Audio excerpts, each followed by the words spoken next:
BOAC Flight 906 to Cairo, Karachi, Calcutta, Bangkok, Hong Kong and Tokyo.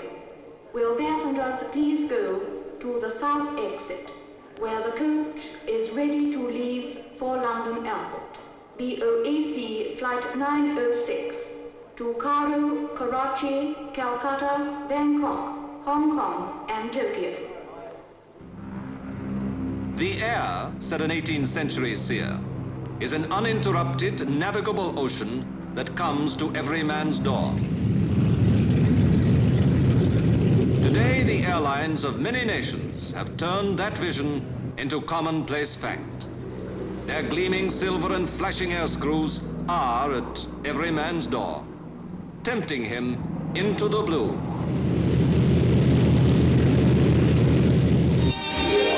At airports, from London to Rio and Dum Dum, you can sample the stir and bustle that never ceases the clock round.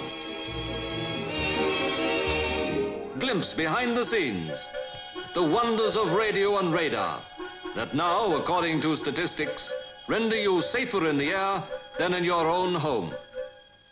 You can travel 21,184,000 miles before you can reasonably expect to be killed in an air accident. That's over 88 return trips to the moon.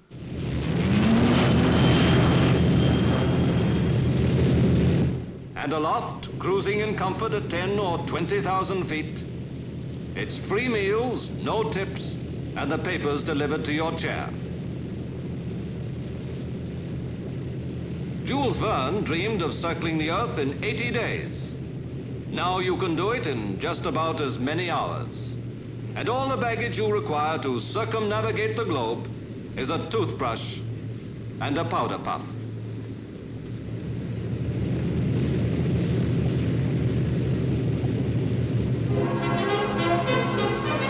To the United Kingdom, seeking by every means to increase her trade abroad, the swift onset of the air age presents a special challenge. Emerging from the war with tremendous military air strength, but little civilian, our airlines have since then been striving to make up for lost time.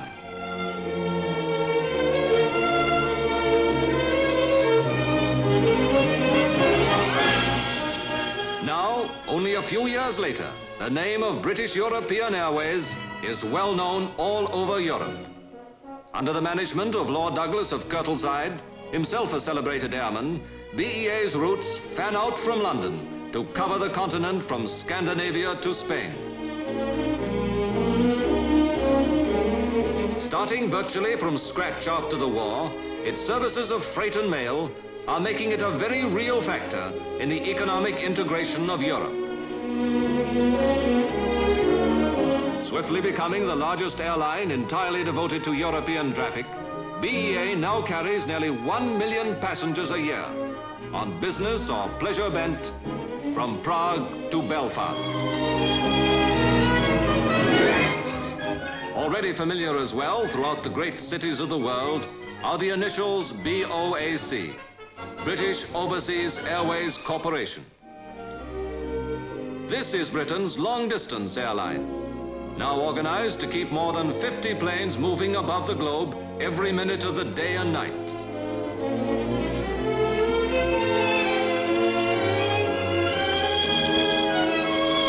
To BOAC's chairman, Sir Miles Thomas, falls the task of supervising nearly 200,000 miles of routes, many of which did not exist before the war.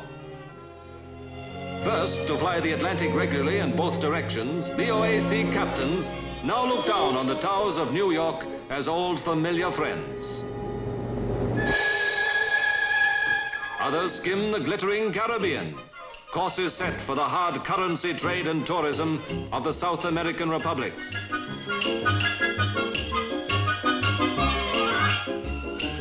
Others again sweep across the lakes of equatorial Africa with the traffic of Commonwealth relations and colonial affairs.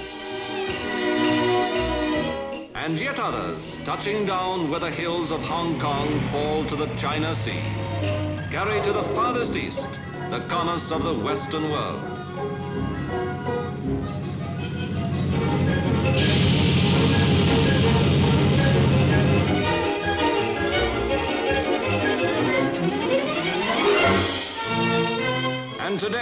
on London's famous Baltic Exchange, where Britain's cargoes find their carriers, they will tell you how important to the nation's business are the many charter airlines offering special transport service at short notice.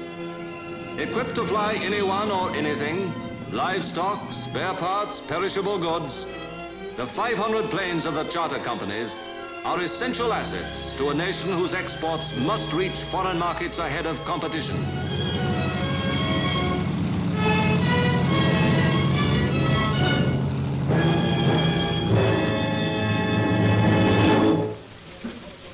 But behind the booking halls and front offices, Britain's airline operators well know that swift and successful air development, while vital to national purposes, involves a constant struggle against costs.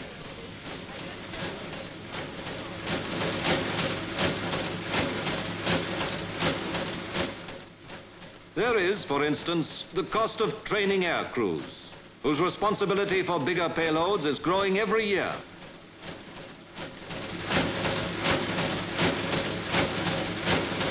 There is the cost of ground staffs, fuel, replacements for aircraft rapidly increasing in size and complexity. There is the cost of courses for new personnel to ensure the polished personal attention without which no modern airline can hold its international clientele. And everywhere, there is competition to face. The keen rivalry of many nations, many powerful lines, each presenting its own special attractions to lure the traveler. For you, the new pleasure of travel in the latest luxury airliners, twice as fast, with personnel whose courteous attention is world famous. I think we ought to have the lettering much bigger. Air India, the route of the magic carpet. A diplomat, a movie siren, a world-renowned musician is usually aboard, and maybe sitting beside you. And remember, breakfast in bed. But informed observers of the British aviation scene believe that the United Kingdom has two trump cards to play in her bid for leadership in the sky. The bold, far-sighted policy of executives like Whitney Straight and her acknowledged genius in the design of new aircraft and engines. They point to Britain's intensive pioneering of gas turbines, prime movers which will outstrip by many hundreds of miles an hour the speeds accepted in present timetables. They point as well to the revolutionary new aircraft now emerging from British factories, the record-smashing Comet, the enormous Saunders Roe long-range Princess flying boat,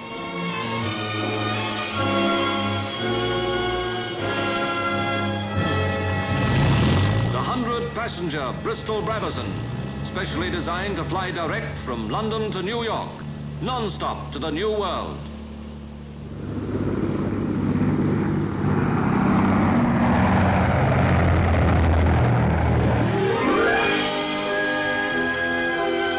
So a nation which once built its business on the mastery of great waters turns now to take up the challenge of the new trade routes of the sky.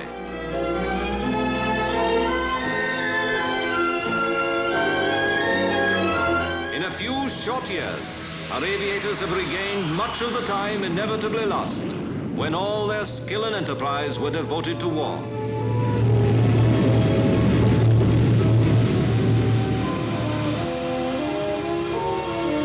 Now, in a world everywhere lifting its traffic into the blue, they believe that Britain's future in the air is safe and sure.